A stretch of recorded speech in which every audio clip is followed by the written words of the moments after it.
বাংলাদেশের এই উন্নয়নের ধারাকে অব্যাহত রাখতে মমতাময়ী শেখ হাসিনার না দাঁড়ান ওনাদের মনে তো অনেক কুরকুরানি, এটা একটু কমায়।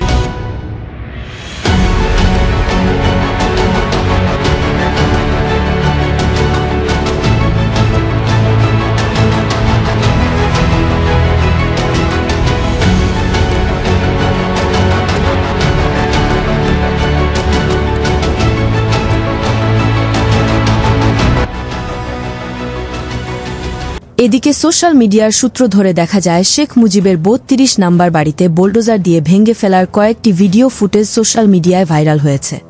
এছাড়াও ধানমন্ডির ৩২ নাম্বার বাড়িতে নারিকেল কুড়াতে হুড়োহুড়ি করছে সাধারণ জনতা।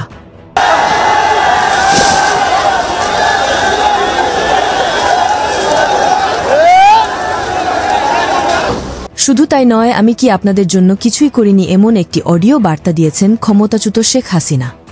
আমি দেশের জনগণের কাছে বিচার চাই, বলুন আপনারা, আমি কি আপনাদের জন্য কিছুই করিনি? মুহূর্তে সে বক্তব্য দেওয়া শুরু করবে, সেই মুহূর্তে আপনারা দলে দলে আসবেন, ধানমন্ডি ৩২ নম্বরে বুলডোজার নিয়ে আসবেন। বুলডোজার না পাওয়া গেলে হাতুড়ি শাবল গাইতি নিয়ে আসবেন। সেই সাথে বাংলার কিং খান নাম্বার 1 শাকিব খানের একটি ভিডিও এখন টিকটক প্ল্যাটফর্মে ভাইরাল। শাকিব খানের ওই ভিডিওতে দেখা যায় আওয়ামী লীগের পক্ষে কথা বলতে। এছাড়াও বাংলাদেশের অনেক অভিনেতা ও অভিনেত্রীরাও আওয়ামী লীগের পক্ষ নিয়ে কথা বলতে দেখা যায়। জগৎ থেকে রাজনীতির মঞ্চে ভ্রমর সেজে মধু পান করতে আসতেন অভিনয় শিল্পী থেকে শুরু করে নায়ক নায়িকা, গায়ক গায়িকারা। বাংলাদেশের রাজনীতিতে শুধু যে রাজনীতিবিদরাই রয়েছে তা নয়, রয়েছে অনেক অভিনেতা, অভিনেত্রী ও সিনেমা তারকারাও, যারা কিনা তাদের প্রভাব প্রতিপত্তি বৃদ্ধির জন্য জড়িয়েছিলেন ক্ষমতাসীন বিভিন্ন রাজনৈতিক দলগুলোতে, যাদের মধ্যে বেশিরভাগই যোগ দিয়েছিলেন সদ্য ক্ষমতাচ্যুত শেখ হাসিনার দল আওয়ামী লীগে। যদিও সেই সব ভিডিওগুলো অনেকটাই পুরনো, তবে আওয়ামী লীগ যদি সুযোগ পায় তাহলে সুযোগের ব্যবহার করতে পারে বলে জানিয়েছেন বিভিন্ন রাজনৈতিক ব্যক্তিবর্গ। যেমনটি ইলিয়াস হোসেন তার একটি ভিডিও বার্তায় বলেন, আমরা পারছি না, আপনারা পারছেন না, এটা তো মানুষ জানে না।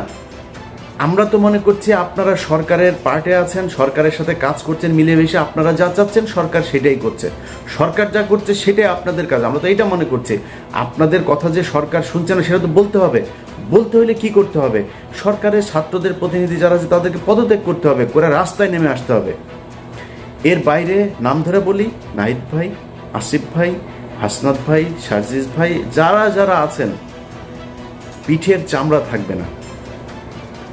যদি মনে করেন যে এই সরকার চলে যাবে আর বিএনপি, আওয়ামী লীগ, এই বিএনপি বা জামাত ইসলাম আপনাদেরকে কোলে তুলে নিয়ে নাচবে, প্রশ্নে আসে না। আর আওয়ামী লীগ তো কত ভয়ঙ্কর হইতে হবে সেটা আপনাদেরকে বোঝানোর দরকার নাই, আপনারা জানেন।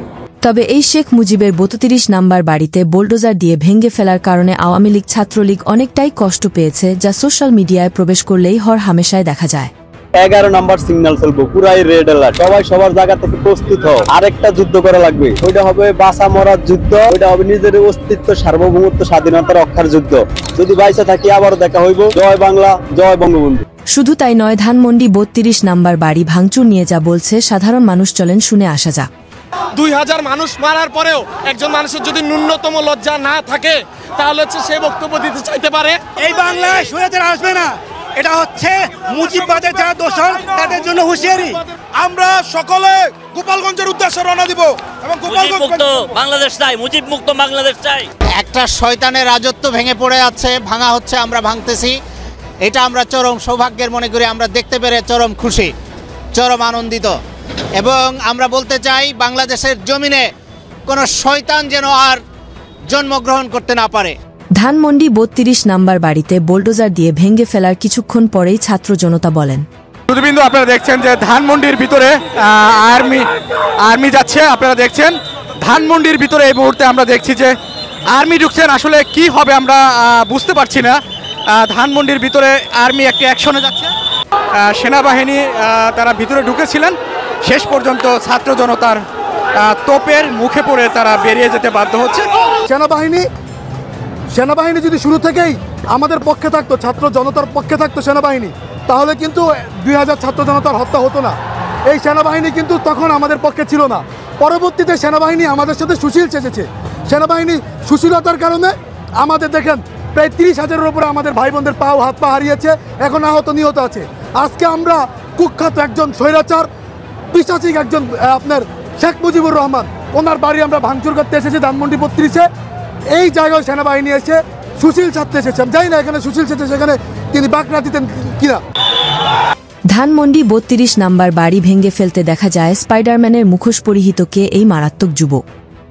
এই ভিন্ন পোশাক কোনো চেহারা লুকানোর উদ্দেশ্য না, বরং প্রত্যেকটা তরুণ সমাজে এই বার্তা দেওয়ার জন্য যে যারাই ফ্যাসিবাদের বিরুদ্ধে, অন্যায়ের বিরুদ্ধে, গুণ খুম ঘুষ চাঁদাবাজি এসবের বিরুদ্ধে কথা বলবে, মাঠে লড়বে, তারা সবাই যার যার অবস্থান থেকে এক একজন সুপার হিরো। সেই সাথে ধানমন্ডির বাড়ি থেকে মালামাল কুড়িয়ে নিচ্ছে টোকাইরা। এগুলো কই নিয়ে যাচ্ছে ভাই? বিক্রি করতে কোথায় যাচ্ছেন এগুলো নিয়ে ভাইজান?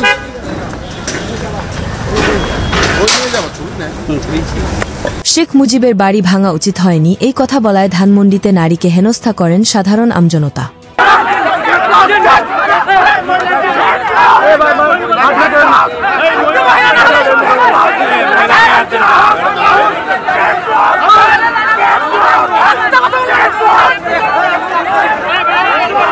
পরিশেষে শেখ মুজিবের 32 নাম্বার বাড়ি ভেঙে ফেলার পর ঈদ মোবারক উদযাপন করলেন সাংবাদিক ইলিয়াস হোসাইন ও পিনাকি ভট্টাচার্য।